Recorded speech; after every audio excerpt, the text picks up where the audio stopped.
as you can see, you can apply multiple filters onto a single clip.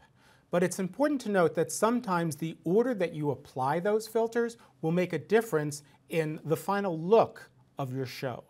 Now, in the case of the two clips that I already have worked with, the Gaussian blur and the black and white, it really doesn't matter what order they're in. As a matter of fact, I'm going to go ahead and show you how you can change order very easily. I'm going to grab black and white, I'm going to just click on it to select it and drag it above Gaussian blur. Now, you'll notice that I can only drag it to the very bottom of my fixed effects, the effects that we learned about earlier. I can't drag it any higher. Those effects all stay together.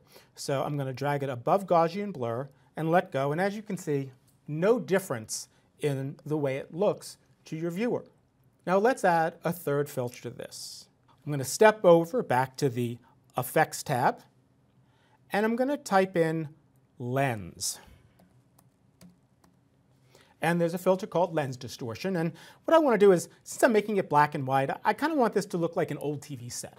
And this is kind of a cool little filter that you can create that kind of bended CRT look. So I'm going to go ahead. I have the clip selected already. I'm going to go ahead and double click and place the effect on the clip.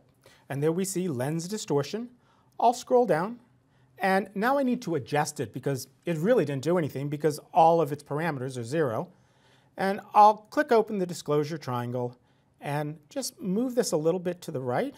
And you see it's starting to bend. It's looking a little bit like a TV set. It's a widescreen retro CRT. Now, I want the background to be black. So I'm going to just scroll down here and I'm going to click on Fill Alpha. Now it's transparent, so it's showing me the black background. Now this looks pretty good, but it's at the bottom of my filter list.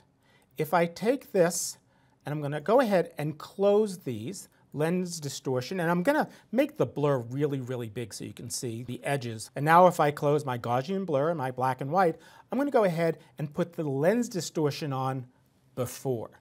I'm going to put it on before I put on the black and white and before I put on my Gaussian blur, and look what happens. I'm actually blurring the edges of the frame. So if I wanted to make this TV look and I put the Lens Distortion on first and then I threw on my Gaussian blur, I'm not going to get the effect that I expect. If you don't quite get what you think you should when you start putting effects on a clip, try rearranging the order because that could solve your problem.